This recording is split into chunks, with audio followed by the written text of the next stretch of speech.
Okay, yeah. Thank you very much, uh, Professor Sukumar, Dr. Vinod, Mishra, and Lakshmayaji, and all the distinguished audience. Thanks for this opportunity for this special lecture. My special thanks to the Center for Dalit Studies, Indian Institute of Dalit Studies, Center for Dalit Rights, National Alliance for Social Justice, Dalit Coalition, and People's Campaign for Socio-Economic Equity for inviting me to deliver the inaugural lecture on Babasaheb Ambedkar contribution in the making of Indian Constitution under Samvidan Samaalochan lecture series. Both Babasaheb Ambedkar and Indian Constitution have been closely interlinked to each other since its inception. However, in the last 2 decades, Babasaheb Ambedkar and Indian Constitution have become almost synonym. In the first 25 years of its inception, the jubilation of political independence of the country from British swayed the sentiments in the popular imagination. Nevertheless, after the imposition of emergency in the silver jubilee year, that is 1975 of the Indian Constitution, there was a realization that we, the Indians, can reclaim our democracy through none other than the Indian Constitution and its mechanism. In the next 25 odd years, that is 2002, it was alleged by a section that this constitution has not delivered. Accordingly, initiated a review of the constitution. However, thanks to the President of India of those times, who gathered guts to say that we need to ponder upon, has the constitution failed us or we have failed the constitution? Coming this from the highest constitutional authority of the land, did set aside the attempts of its revision. This was a major call for self-introspection by the governing or the ruling class itself. And here we are reminded of Babasaheb's words about the success of the constitution depending on those who are responsible to work on it. Thus, the subject Babasaheb Ambedkar and its contribution to the Indian Constitution becomes important, significant, and relevant in the 75th year of its being for we the Indians. To do so, we shall have to get back to the historical context of the coming in of the Indian Constitution and Babasaheb's engagement with it. When we get back to 1946, then what we see is there was a prevailing context wherein the idea of constitution came in. At the international level, there was a Second World War and also Universal Declaration of Human Rights. And here we were having the situation wherein the British were leaving the country and they had left behind the partition of the country. Then princely states were asking for autonomy and the usual poverty, regressive social structure was prevalent. A general understanding among the various leaders was that the political revolution will end with the British leaving the country, but the social revolution was to continue. K. Santhanam, a prominent Constituent Assembly member from South, said India was to get out of the medievalism based on birth, religion, custom, and community and reconstruct her social structure on modern foundations of law, individual merit, and secular education. This was not only the sentiment of one, but many others inside and outside the Constituent Assembly shared this sentiment. When we look at Babasaheb's engagement with the Constituent Assembly, then what we see is that initially Babasaheb Ambedkar was in a way opposed to the formation of the Constituent Assembly. In the mid-1940s, Babasaheb Ambedkar was not in favor of a Constituent Assembly as the Government of India Act 1935 was considered to have provided basic framework for governing the country. However, the way situation unfolded, he was the first one to have come out with a model constitution of his own, namely the states and minorities. In the process, the Congress party, despite its numerical electoral superiority, worked hard to ensure a wide representation of various communities in the Constituent Assembly, which included constitutional and legal experts having almost no party affiliation whatsoever. Nevertheless, Babasaheb Ambedkar's opposition to the Constituent Assembly does not in any way lessen his eventual contribution to the constitution making. Babasaheb's complex engagement with the constitution making under specific political context and his deep conviction that dominant group interests and majoritarianism should not restrict the founding of the Indian Republic. He was invited to be a member of the cabinet by Nehru, and he did not believe in opposition for opposition's sake, and he was asked to join without any condition. Above all, he could serve the interest of the scheduled caste better from within the government. Now, it is said that Dr. Ambedkar did most of the heavy lifting in the drafting committee as well as in the Constituent Assembly. Although he was suffering from diabetes and blood pressure, he stood in the assembly for around 100 days, patiently explaining each clause and giving reasons for rejecting each suggested amendment. To mention some of the facts, more than 7,500 amendments were suggested to the draft constitution, and out of those, more than 2,500 were responded to. The drafting committee sat for 141 days. The constitutional advisor gave a draft of 243 articles and 13 schedules, and drafting committee draft had 315 articles and 8 schedules. Not all members were present in the meetings. This needs to be noted. One of the members, that is T.T. Krishnamachari, told the assembly in November 1948 that burden of drafting this revised constitution fell on Ambedkar, as most members could not make substantial contribution because of death, illness, and other preoccupations.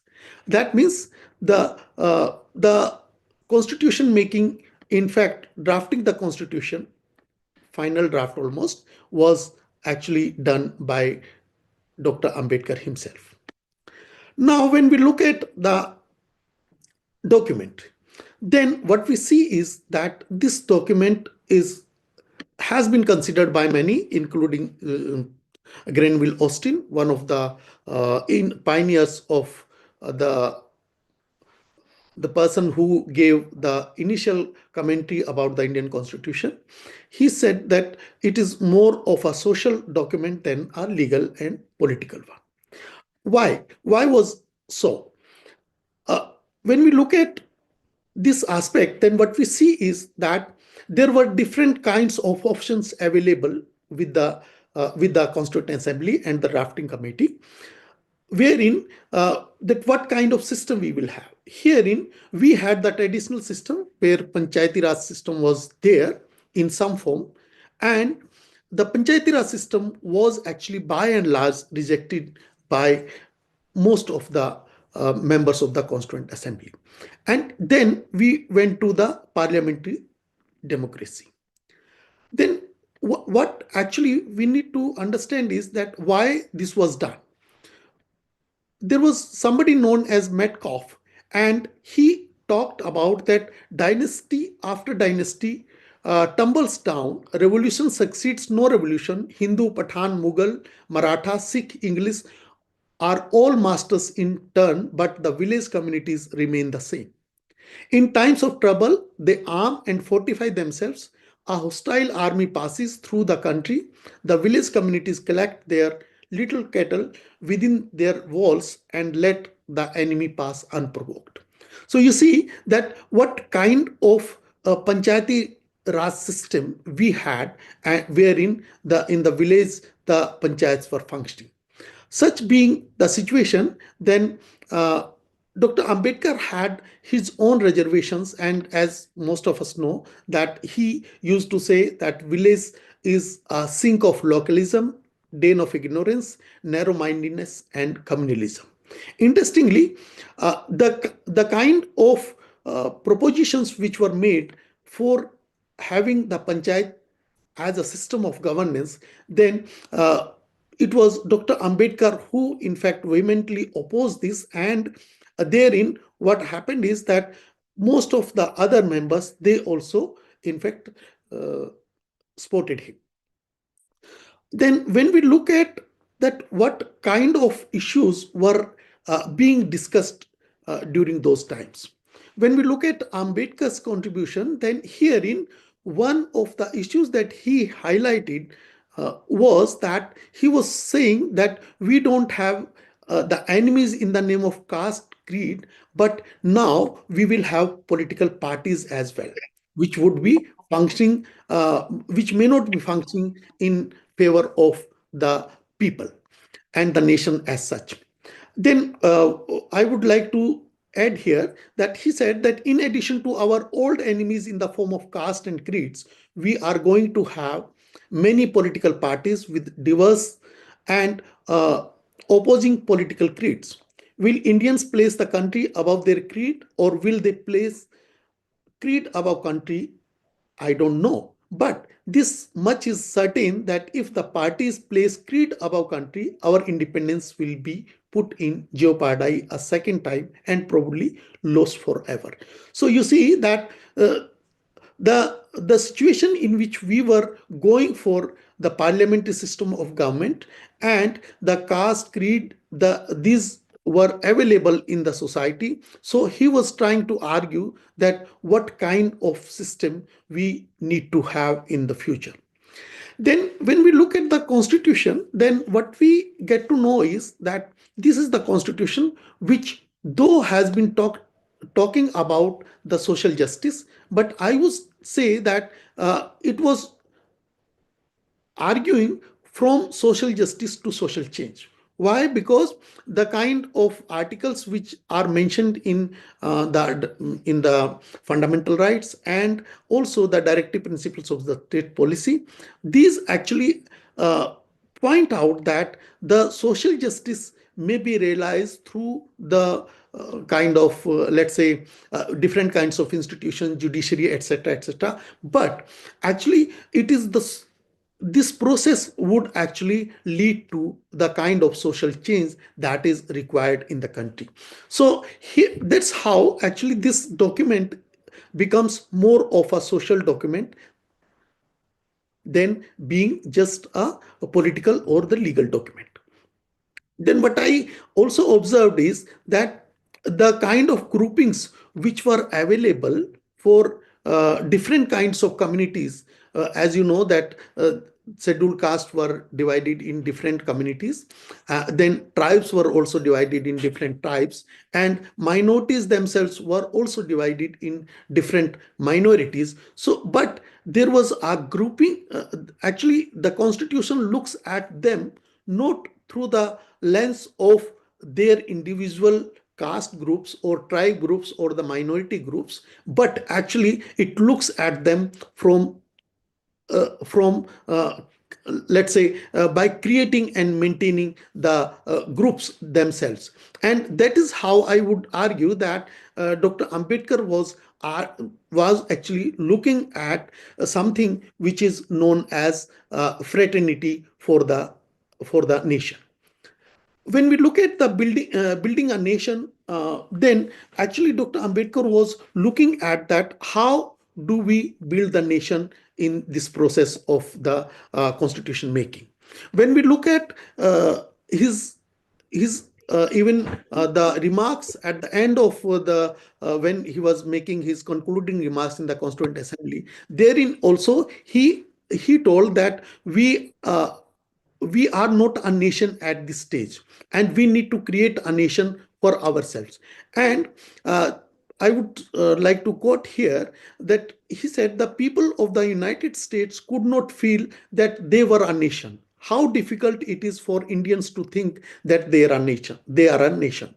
I remember the days when politically minded Indians resented the expression the people of India. They preferred the expression the Indian nation. I am of the opinion that in believing that we are a nation, we are cherishing a great delusion.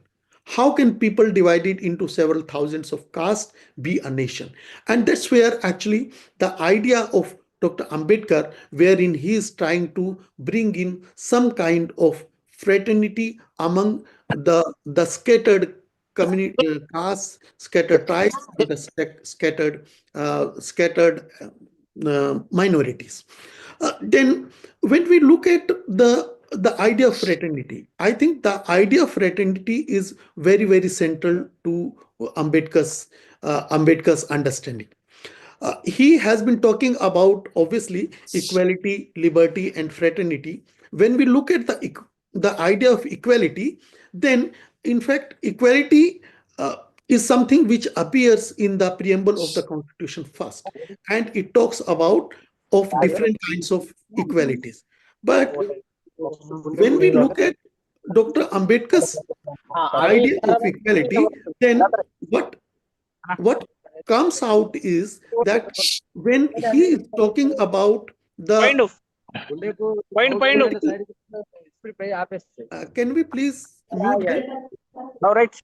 लो अभी रहने दो ये हो गया ना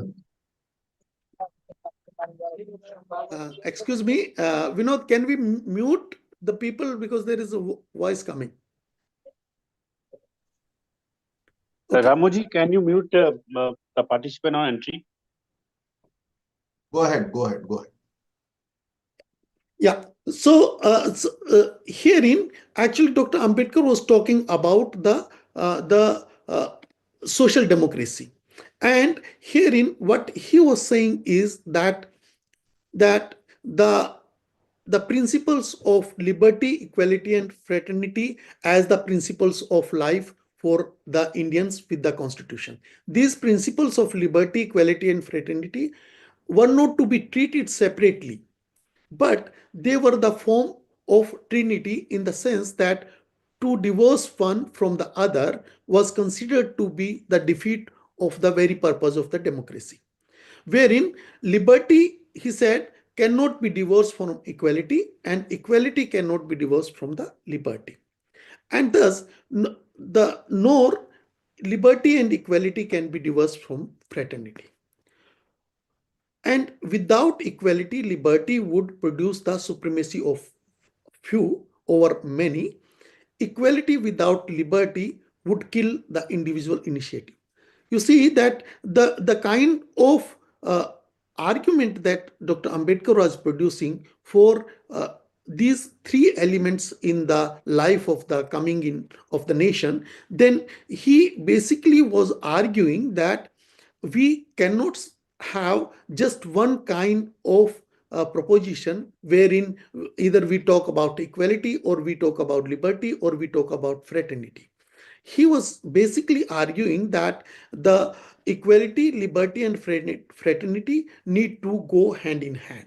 If you look at the way, in fact, these three have emerged in Western political thought, or let's say even pragmatically, the things as the things have happened, then we see that the liberty is something which was actually was being talked about in the 19th and 20th century, and in late 20th and early 21st century, now we are talking about the equality. But Dr. Ambedkar was someone who was not only talking about these two terms, but also talking in terms of fraternity, because his argument was that without fraternity, the democracy cannot survive. And if we have to have fraternity, then prior to that, the liberty and equality must be realized. So, this way, I think Dr. Ambedkar was talking about the the idea of fraternity, and the idea of fraternity was also a kind of question that he was arguing, and he was talking about that how infidelity and treachery by some people in the history has been very, in fact, detrimental in the slavery of the country. And he does talk about Muhammad bin Qasim, who was actually helped by the King Dahar of uh, the Sindh. And then he also talks about the Jaychand, who invited Muhammad Gori, and then he talks about the Solankis, etc., etc. Then Marathas, noblemen, and Rajput kings were fighting the battle on the side of the Mughals. So what he is trying to argue is that from the history, what we need to learn is that how the the difference of communities and lack of fraternity among different communities in this country has been actually responsible for making or for inviting the slavery to the country. Then I think the other major issue that Dr. Ambedkar was talking about is also the Uniform Civil Code. And you know that these days the Uniform Civil Code is being talked about, and he was of the view that for the promotion of equality and justice, voluntary and gradual implementation of the Uniform Civil Code needs to be done, wherein the focus has to be on the individual rights over the community rights. And in fact, UCC was not for abolishing religious practices, but laws governing civil matters for an equitable and secular society. He remarks that we are rarely enabling the legislature to consider the possibility of a UCC. It does not say that after the code is framed, the state shall enforce it upon all citizens because they were citizens. It may be that future parliament may make a provision that the code shall apply only to those who make a declaration that they are prepared to be bound by it. So you see that in fact Dr. Ambedkar was someone who was looking at the idea of uniform civil code for the future. He was very much sure that at that point of time or at that juncture of history, we were not actually, we could not have the uniform civil code. But he certainly was someone who would argue that the uniform civil code needs to be there. But you see that what he says in the last line, he says that the codes shall apply only to those who make a declaration that they are prepared to be bound by it. See that he does not want to impose this uniform civil code on the individual community or even on the individuals. So this looks to be a kind of more wherein democracy should function, and also I would say that wherein the idea of individual liberty becomes very significant, with side by side being the part of the larger community as well. Then I think another issue wherein we need to look at his contribution is that he was for the parliamentary system of government instead of presidential system of government. Actually the parliamentary system of government was argued against the presidency system of government, wherein it was said that the presidency system of government would have the limited accountability and fixed and rigid tenure would be leading to authoritarianism and independent and qualified judiciary instead of elected judiciary.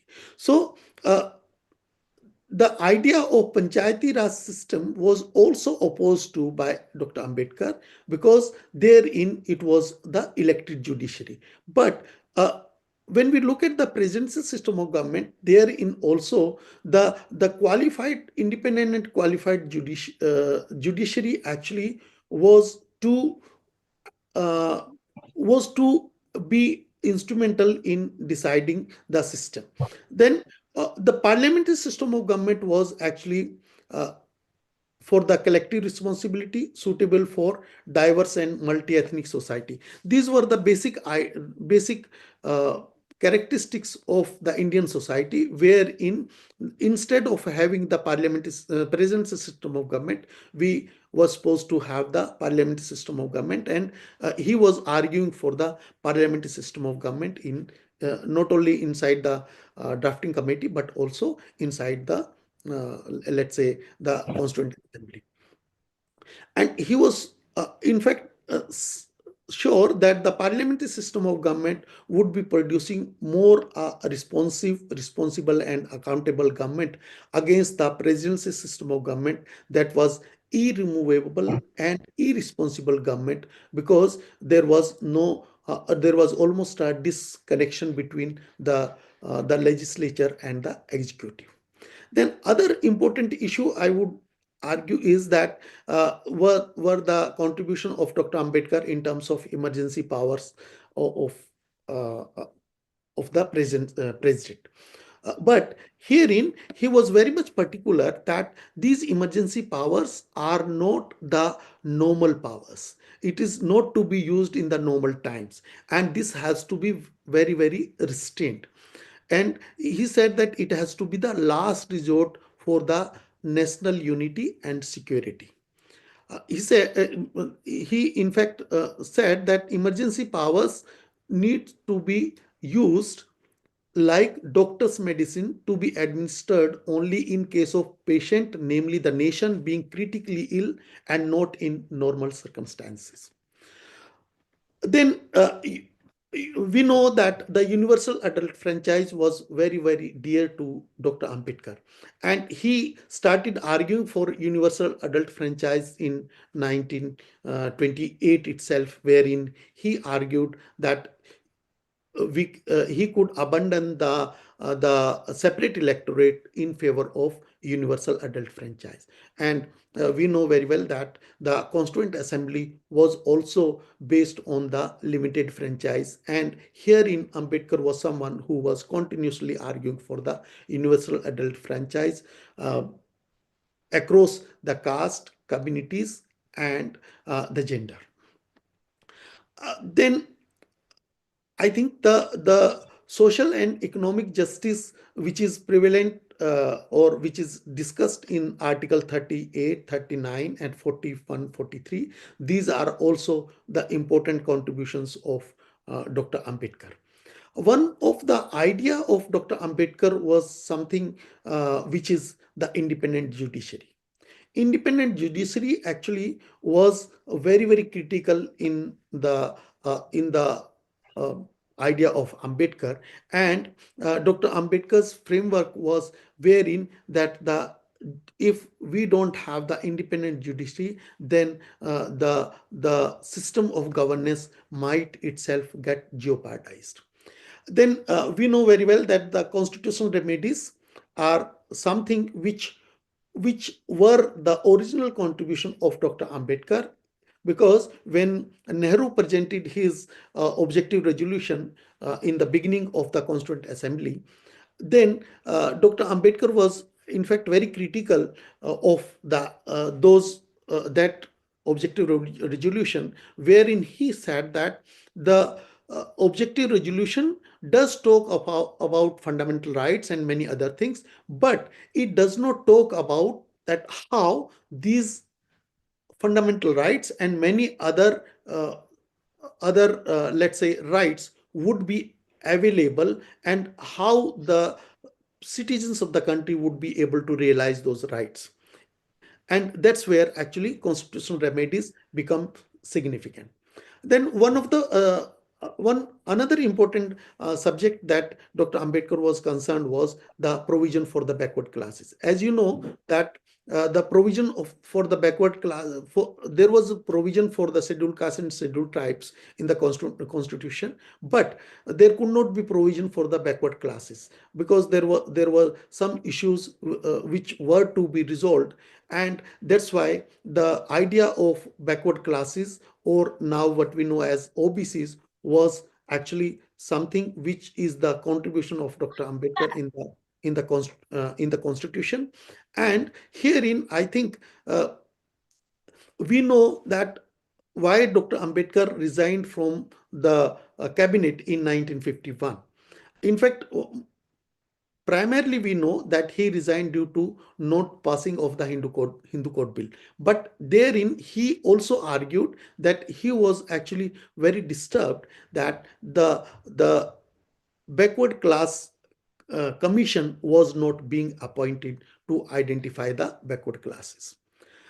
Then I think gender equality is something which has been very, very dear to Dr. Ambedkar. And when we look at different provisions of the Constitution, then and especially when we look at the fundamental rights and the directive principles of the state policy, therein the idea of gender equality is very, very pertinent.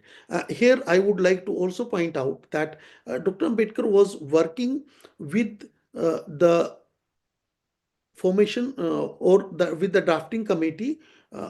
Also, he was working for the Hindu Code Bill simultaneously, and that's where he was in a position to produce that bill before the or initiate that bill before the parliament. And he was actually continuously working for this endeavor also, because gender equality was something which was very, very dear to Dr. Ambedkar.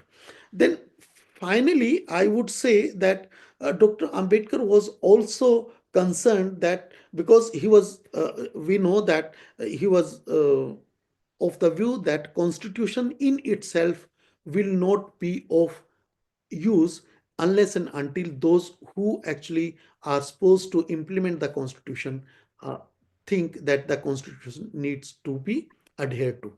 Then herein actually the idea of constitutional morality comes in a big. When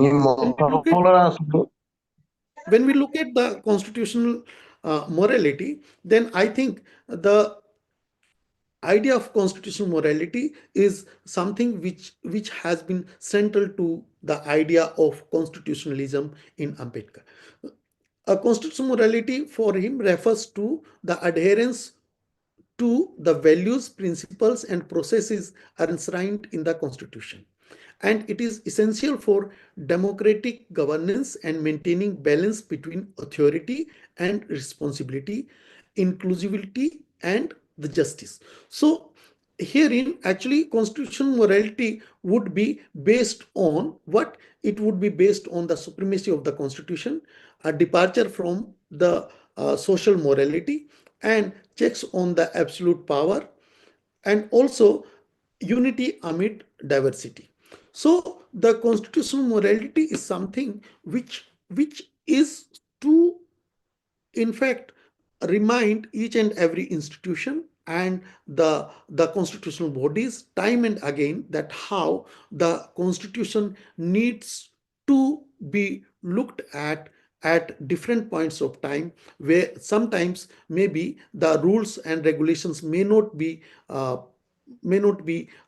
available so prominently, but wherein the idea of if that is the case, then in that case the idea of constitutional morality would be helping to go through the kind of crisis whenever the nation faces.